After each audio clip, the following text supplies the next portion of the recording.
귀한 말씀 가운데 하나님의 은혜와 평안 여러분과 함께 하시기를 주의 이름으로 축복합니다. 몇 주 전에요, 제가 인터넷 기사를 보게 되었는데 전항섭 미술 조각가에 대한 기사였습니다.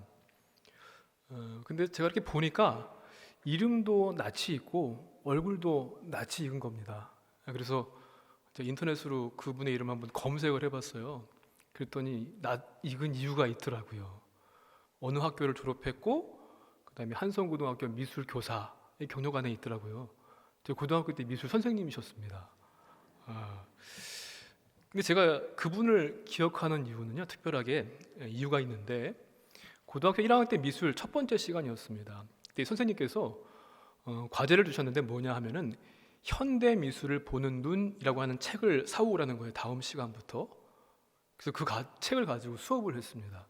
여러분, 책 제목부터 참 재미있겠죠? 현대 미술을 보는 눈. 아마 다양한 현대 미술의 작품들을 보면서요, 작품을 감상하는 안목에 대한 설명을 해주는 그런 내용이었습니다. 지금 봐도요, 그 책이 되게 어렵더라고요. 근데 그 선생님께서는 아마 입시에 찌들어서 고3 때는 아마 미술 시간 자체도 없었던 것 같아요. 입시 준비하느라고. 그런 학생들한테 진짜 순수 미술이 어떤 것인가, 그런 것을 알려주고 싶으셔가지고 그 책을 가지고 수업을 하셨던 기억이 지금도 남아 있습니다. 제가 꽤 수준 높은 선생님한테 미술 교육을 받았더라고요. 어쩌다가 미술 전시관을 가보게 되면요, 저는 그곳에 있는 작품들이 왜 탁월한 작품들인지 솔직히 잘 이해가 되질 않습니다. 현대미술 참 이해하기 어렵거든요. 어떤 때는 보니까요, 화장실에서 쓰는 남자 변기를 갖다가 놓고 이게 샘이래요. 또 어떤 건 보니까요, 바나나를 갖다가 벽에다가 테이프를 붙여놓고 나서 이게 작품이랍니다. 어떤 거는 물감을 마구 이렇게 뿌려놓은 것 같습니다. 그림 한번 보실까요? 저 정도는 나도 할 수 있겠다 하는 생각이 들기도 하는데, 여러분, 이거 제목이 뭐냐면은 가을 리듬이라고 하는 그런 작품의 제목입니다. 미국 작가가 그린 것이고요. 여러분, 이해가 가십니까? 이해 가시면 고개를 한번 끄덕끄덕. 역시 현대미술을 보는 눈이 저보다는 좀 높으신 것 같습니다. 이런 모든 의문들은요, 사실은 그림이 가지고 있는, 작품이 가지고 있는 가치와 그 의미를 모르기 때문에 그렇습니다. 쉽게 말하면 현대미술을 보는 눈이 없기 때문이죠. 화가의 눈과 예술가의 눈과 우리의 눈은 분명 다릅니다. 예술가들은요, 새로운 시각으로 세상을 보는 사람들입니다. 그래서 그들의 작품을 이해하기 위해서는 그들의 눈을 가지고 있어야만 합니다. 여러분, 같은 이치로 믿음은요, 하나님을 보는 눈인 줄로 믿습니다. 그리스도인이라고 한다면 누구나 다 하나님을 보고 싶을 겁니다. 하나님 볼 수 있다면 얼마나 좋을까요? 야곱은 창세기 말씀 보니까 형 에서의 얼굴을 보면서 하나님 얼굴을 보는 것 같습니다, 이렇게 고백을 했거든요. 여러분은 하나님을 볼 수 있는 눈을 가지고 계십니까? 하나님을 볼 수 있는 눈 가지시기를 주님의 이름으로 축복합니다. 오늘 말씀을 보시면요, 여러분 잘 아시는 이야기죠. 예수님을 따라온 무리들이 있었습니다. 예수님께서는 그들한테 가르침을 주시기 위해서 산에 올라가셔서 가르침을 주십니다. 하나님의 나라가 어떠한 곳이고 그 나라를 향해 가는 사람들의 삶의 모습은 어떠해야 하는가, 그것을 가르침을 주시는데, 이러이러한 사람은 복이 있나니, 이런 말씀이 반복되면서 8번 나오기 때문에 우리가 흔히 팔복의 말씀으로 그렇게 부릅니다. 오늘 본문의 말씀은 6번째 복입니다. 마음이 청결한 사람은 복이 있다. 그 복이 뭐예요? 하나님을 볼 것이다. 오늘 말씀 보니까요, 이 말씀에서 무리와 제자들을 구분하고 있는 것을 볼 수 있습니다. 그런데 예수님께서 주신 이 산상수훈의 가르침은 누구한테 주시는가 보니까요, 제자들이 나아온지라 라는 말씀이 1절 말씀에 기록되어 있거든요. 그러니까 이것은 무리가 아니라 제자들한테 주신 가르침입니다. 오늘 말씀의 교훈은 특별히 제자가 되기 위한 사람들이 아니라 이미 제자가 되어 있는 사람들한테 주신 말씀이죠. 바로 우리들입니다. 우리 그리스도인들. 이미 제자가 되어 있는 우리들이 어떠한 삶의 모습을 가지고 살아가야 하는가, 그것을 가르쳐주고 계시는데, 여러분이 말씀 가운데 깨달음의 은혜가 있기를 원합니다. 먼저 하나님을 볼 것이다, 이게 얼마나 큰 복인지 모릅니다. 구약의 유대인들은요, 하나님을 보면 죽는다고 생각했습니다. 너무나 거룩하신 분이기 때문에. 그런데 예수님께서 오늘 마음이 청결한 사람이 하나님을 볼 것이라 라고 말씀하셨는데, 우리가 그 복을 받기를 원하는데요, 그러기 위해서는 먼저 마음이 청결해야 그분을 볼 수 있다는 것을 여러분 기억하시기 바랍니다. 8절 말씀입니다. 마음이 청결한 자는 복이 있나니. 청결이라고 하는 단어를 보니까요, 맑을 청자에다 깨끗할 결자를 씁니다. 말 그대로 맑고 깨끗한 것이 청결이에요. 마음이 청결한 자, 이 마음이라고 하는 말을 히라보로 보니까 칼디아라고 하는 말을 쓰고 있는데요, 이것은 어떤 뜻인가 하면 신체의 중심 기관, 감정이나 사고의 중심지라는 겁니다. 그래서 내가 가지고 있는 의지, 생각, 욕망, 열정, 그 다음에 내 행위와 태도가 결정되는 그곳이 어딘가 하면은 바로 마음이라는 거예요. 그래서 도덕적인 행동도 그렇고요, 우리 신앙적인 행동도 그렇고 다 이 마음으로부터 나온다는 겁니다. 바로 그 마음이 청결해야 한다라고 말씀했습니다. 청결이라고 하는 히라보 단어는요, 카사로스인데 깨끗한, 순수한 그런 뜻입니다. 그런데 이 단어는요, 유대인들이 너무나 익숙한 그런 단어입니다. 아주 밀접하고 중요한 단어예요. 왜 그런가 하면은 율법에 명시되어 있는 것, 정결함과 부정함, 이것과 연결되는 것이 바로 이 단어이거든요. 그래서 제사를 드릴 때 사용하는 제사의 도구, 그것을 집례하는 제사장 모두가 다 정결, 깨끗함, 이 단어를 쓰고 있습니다. 노아의 방주에 들어갔던 동물들이 어떤 기준으로 선별되었습니까? 정결한 것들. 구약의 제사에서는요, 정함을 가지고 있는 제물, 정함을 얻고 난 다음에 제사를 집례하는 것. 또 순금의 특성과도 같습니다. 불순물이 섞이지 않은 것. 그래서 성막에, 특별히 그 중에서 더 거룩한 기구들에는 불순물이 섞여 있지 않은 금으로 다 감쌌습니다. 언약궤가 그랬고요, 속죄소가 그랬습니다. 바로 그러한 깨끗함이 바로 이 청결이라는 것입니다.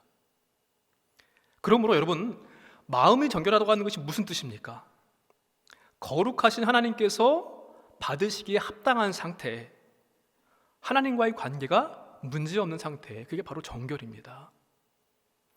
그런데 여러분, 예수님 시대에 예수님께서 주로 책망하셨던 사람들을 여러분 잘 기억하실 겁니다. 바리새인들. 이 사람들은요, 정결의 원칙을 너무너무나게 중요하게 생각했습니다.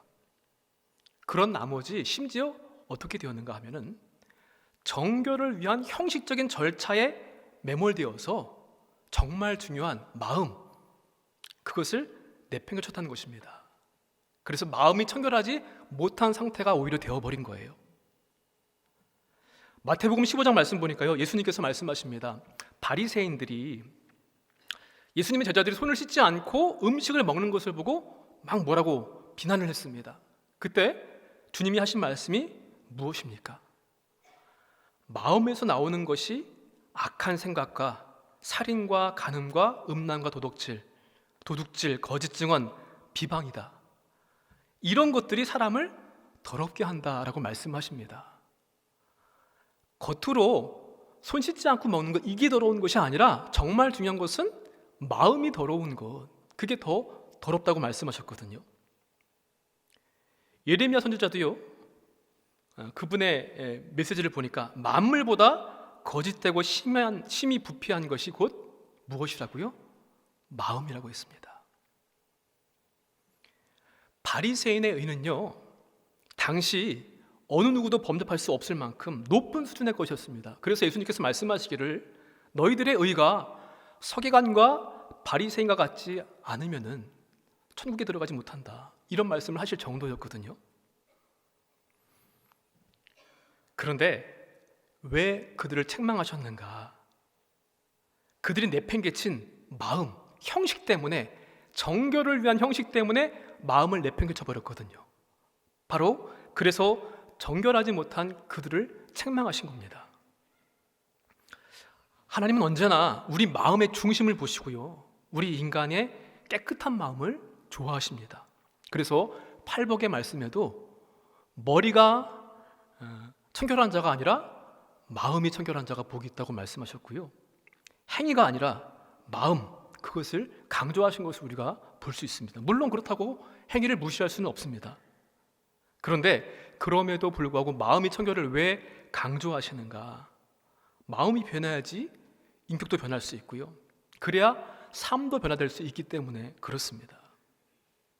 그런데 죄로 인해서 타락한 인간의 마음은요, 불결합니다. 우리 마음이 죄로 더러워졌기 때문에 그렇죠. 이 더러워진 마음을 깨끗하게 하는 것, 그래서 정결한 사람이 하나님을 볼 수 있다고 말씀하신 것입니다.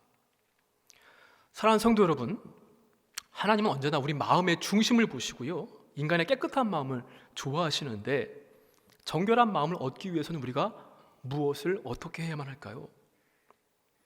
죄로 인해 얼룩지고 오염된 마음은요, 우리 인간이 해결할 수 없습니다. 오직 예수 그리스도의 보혈의 피만 우리를 깨끗하게 해주시는 줄로 믿습니다. 그분의 십자가의 능력으로 용서받는 것이고, 그래서 회개하는 것이 꼭 필요합니다. 우리 안에 있는 죄악의 모습은 어떤 것들이 있을까요? 물론 우린 예수 믿고 다 깨끗하게 용서함을 받았습니다. 그런데 그 이후에도 지은 죄들이 너무나 많습니다. 특별히 겉모습이 깨끗하다고 해서 잘 살고 있다고 잘못 생각하고 있지는 않은지, 이러한 이스라엘 백성들의 생각들을 우리 역시도 답습하고 있지 않은지 돌이켜봐야 될 줄로 믿습니다. 신앙생활의 연수가 쌓여가면서 옛날처럼 단순하지 못하고 순진하지 못하고 진실했던 마음들이 다 혹시 사라져버린 것들은 아닙니까? 악한 생각, 시기와 질투, 비방, 그래서 하나님을 향해서는 주여 주여라고 하면서도 마음으로는 얼마나 영적인 간음을 범하고 있지는 않은지, 하나님 보실 때 내 모습은 과연 어떠한 모습입니까? 특별히 경건의 모양은 있지만 마음에 청결하지 못해서 버림받은 모습은 있지는 않은지 돌이켜봐야 될 줄로 믿습니다. 2024년을 마무리하면서 주님 앞에 우리는 우리의 더러운 허물과 죄악들을 회개하고요, 정결하지 못한 마음, 그 마음이 예수 그리스도의 마음으로 채워지기를 소망합니다. 너희 안에 이 마음을 품으라, 곧 그리스도 예수의 마음이니 하나님을 가까이 하라, 그리하면 너희를 가까이 하시리라. 죄인들아 손을 깨끗이 하라, 두 마음을 품은 자들아 마음을 성결하게 하라 라고 야고보서의 말씀에 말씀하고 있습니다. 이러한 마음을 가진 사람들만이 하나님을 볼 수 있을 줄로 믿습니다. 우리는 매일매일 내 죄악된 것으로 인해서 내 마음이 정결함이 더럽혀지진 않았는지, 특별히 바리새인처럼 겉, 외모, 형식 때문에 마음을 팽개치는 일이 없도록 마음의 정결함으로 하나님을 보시는 여러분 되시기를, 그런 우리가 되기를 주님의 이름으로 간절히 축원을 드립니다. 또한 두 번째 믿음의 교훈은요, 우리는 무엇보다 하나님의 측근이 되어야만이 하나님을 볼 수 있다는 것을 여러분 기억하시길 바랍니다. 여러분, 하나님을 본다라고 하니까 어떠한 생각이 먼저 드십니까? 어떠한 영적인 특별한 체험, 꿈, 환상, 이런 것들을 생각하기 쉬운데요, 하나님을 본다는 것은 다른 말로 하면 하나님과 가까이 하는 것, 이렇게 말로 바꾸어 표현할 수 있을 것 같습니다. 측근이라고 하는 단어를 보니까요, 이런 단어를 쓰고 이런 의미가 있습니다.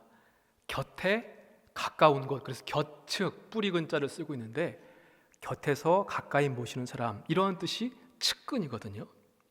그런데 왠지 측근이란 말을 쓰게 되면은 부정적인 이미지가 좀 떠오르기도 합니다. 권력의 최측근, 왕의 측근, 이러면은 약간 이미지가 좋지는 않은데, 오늘 말씀을 보면은요, 성경 주석가들은 대부분 이 말씀은 시편 24편의 말씀을 배경으로 함께 읽어야 된다, 이렇게 말씀을 하고 있는데, 그 내용이 이렇습니다. 제가 말씀을 읽어보겠습니다.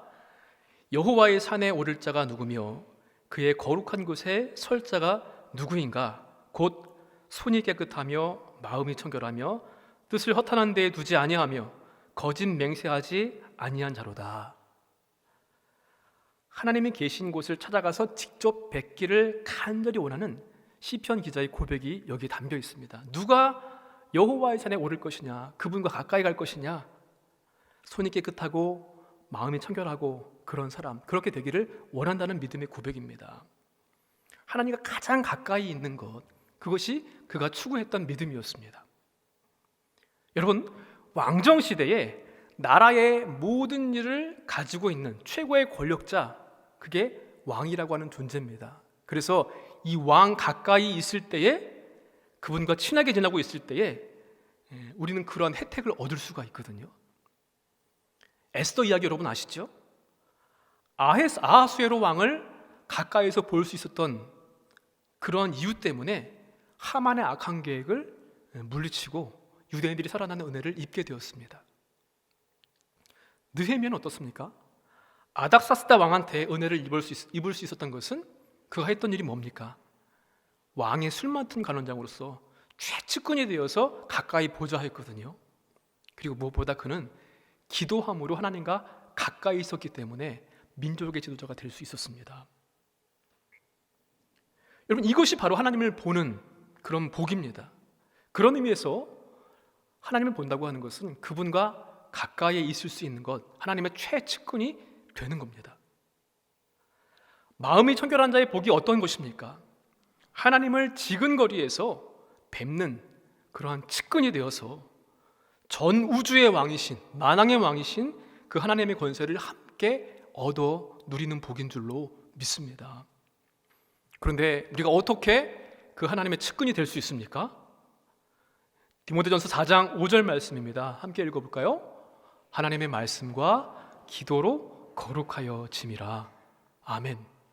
그분의 측근이 될 수 있는 가장 좋은 방법은요, 하나님의 말씀, 기도를 통해서 거룩해지게 되고요, 그렇게 되면은 그분의 측근이 될 수 있다는 것입니다.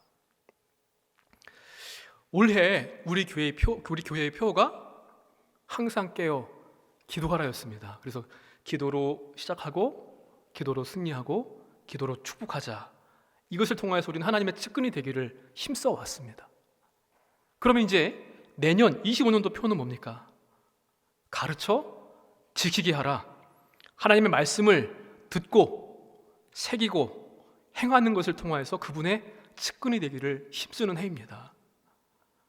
오늘까지 여러분 드라마 바이블 성경 통독 신청도 받고요, 큐티 나눔 신청도 받았습니다. 혹 아직까지 못하신 분들은 지금도 듣지 않았습니다. 하시면 됩니다.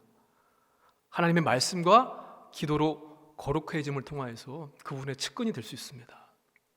사랑하는 성도 여러분, 말씀과 기도로 거룩해져서 마음이 청결할 수 있습니다. 하나님과 가장 가까이, 그리고 그분의 측근이 되어 하나님을 볼 수 있는 그런 복을 누리시는 저 여러분 되시기를 주님 이름으로 간절히 축원을 드립니다. 마지막으로요, 우리는 하나님의 시선을 가져야만이 그분을 볼 수 있습니다. 다시 한 번 더 오늘 본문의 말씀 함께 읽어보겠습니다. 마음이 청결한 자는 복이 있나니 그들이 하나님을 볼 것이며. 아멘. 인간에게는요, 세 가지의 시선이 있습니다. 하나는 두말할 것도 없이 육신의 눈입니다. 이 눈을 가지고 자연과 우주 만물을 볼 수 있습니다. 아름다운 것을 볼 수 있고요, 힘들고 어려운 것도 볼 수 있는 그런 눈입니다. 두 번째 눈은요, 이성의 눈입니다. 특별히 지식을 볼 수 있는 눈인데요, 여러분 책을 생각하시면 쉽습니다. 우리는 책을 가지고 있기 때문에 이 책이라는 매개체를 통하여서 과거의 이야기도 알 수 있고 다른 사람들의 경험도 내가 직접 한 것처럼 그렇게 이해할 수 있고 얻을 수 있습니다. 그래서 과거, 현재, 미래 이러한 것을 다 얻을 수 있는 이성의 눈이 있습니다.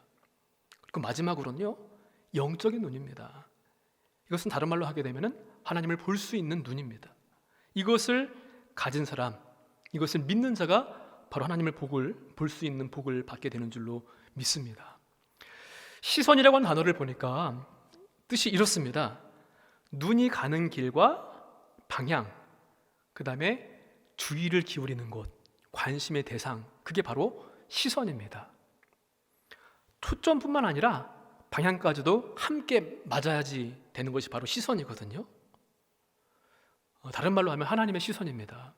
우리가 이 눈을 가질 수 있을 때만이 하나님을 볼 수 있습니다. 똑같은 말씀을 봐도요, 믿음을 가진 사람은 성경 통해서 하나님을 볼 수 있습니다. 왜냐하면 하나님을 볼 수 있는 눈이 있기 때문에. 그리고 천지 만물을 보면서도 우리는 하나님을 볼 수 있습니다. 각각 사람들마다 보는 눈이 다 다른데요, 특별히 우리 그리스도인은요, 당연한 것을 봐도 또 평범한 것을 봐도 하나님을 볼 수 있는 사람들이 바로 우리 그리스도인들입니다. 여러분, 과학자는요, 나무를 분석하고 떨어지는 사과를 보면서 만유인력의 법칙을 발견했습니다. 그런데 시인은 그 나무를 보면서 시를 쓰고 노래합니다. 그러면 그리스도인들은요, 그 나무를 보면서 나무를 만드신, 나무를 존재하게 하시는 하나님을 볼 수 있는 사람이 바로 그리스도인들입니다. 과학자들은 그들이 가지고 있는 눈 때문에 우리의 삶을 편안하게 해줍니다.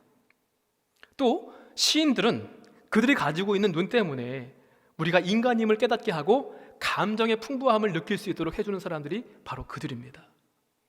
그러면은 우리 믿음의 사람들은요, 아름다운 꽃을 피게 해주시고 달과 별, 우주 만물, 자연의 변화, 계절의 변화, 이 모든 것들을 있게 하신 하나님을 볼 수 있는 사람들, 그래서 보이지 않는 부분까지도 볼 수 있는 사람들이 바로 믿음으로 사는 하나님의 시선을 가진 사람들인 것입니다.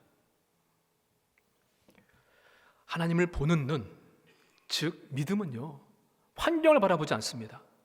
그리고 그 대신에 하나님을 바라봅니다. 하나님의 시선이죠. 눈에 보이는 환경은 절망적이지만 눈에 보이지 않는 하나님을 바라보는 것, 이것이 바로 믿음입니다. 우리 특별히 나라를 위해서 많이 기도해야 될 때 아닙니까? 상황을 보게 되면 절망입니다. 괴롭고 힘들고 어렵습니다. 그러나 우리는 이 상황만 보는 것이 아니라 그 상황 너머에 하나님을 볼 수 있는 눈이 있는 줄로 믿습니다. 그래서 믿음은 종종 절망적인 환경 가운데서 생겨나기도 합니다. 왜냐하면 환경을 봤을 때는 도저히 답이 나오지를 않는데 기대할 수 없는 상황이 되어지지만 우리가 하나님을 바라보게 하는 그런 기회가 되기 때문에 그렇습니다. 아브라함도요, 나이 99세가 되어서야 하나님만을 바라보게 되었습니다. 에베소서 1장 17절에 이하의 말씀에 이렇게 말씀합니다. 너희 마음의 눈을 밝히사 그의 부르심의 소망이 무엇이며 성도 안에서 그 기업의 영광의 풍성함이 무엇이며 그의 힘의 위력으로 역사하심을 따라 믿는 우리에게 베푸신 능력의 지극히 크심이 어떠한 것을 너희로 알게 하시기를 구하노라. 아멘. 에베소 교회 성도들이 이러한 하나님의 눈을 볼 수 있기를 바울이 그렇게 축복했습니다. 여러분, 하나님의 시선으로 2024년을 바라보았을 때 어떠했습니까? 그리고 그 하나님을 보는 눈으로 다가올 2025년을 우리는 어떻게 소망하면서 다짐하고 있습니까? 사랑하는 성도 여러분, 마음이 청결하기를 힘쓰시길 바랍니다. 주님의 은혜를 구하면서 특별히 우리가 믿음의 생활이 외식과 형식에 갇혀서 마음의 청결을 내팽개치는 일이 없도록 힘써야 될 줄로 믿습니다. 그리고 하나님의 말씀과 기도로 거룩해져서 하나님의 최측근이 되시기를 바랍니다. 그리고 마지막으로 함께 하시는 성령님의 도우심으로 하나님의 시선을 가지고 모든 것을 바라볼 수 있기를 기도하시기 바랍니다. 한 해를 잘 마무리하고 새해를 준비하는 이때에 하나님을 볼 수 있는 복이 우리 모두에게 임하시기를 주님의 이름으로 간절히 축원을 드립니다.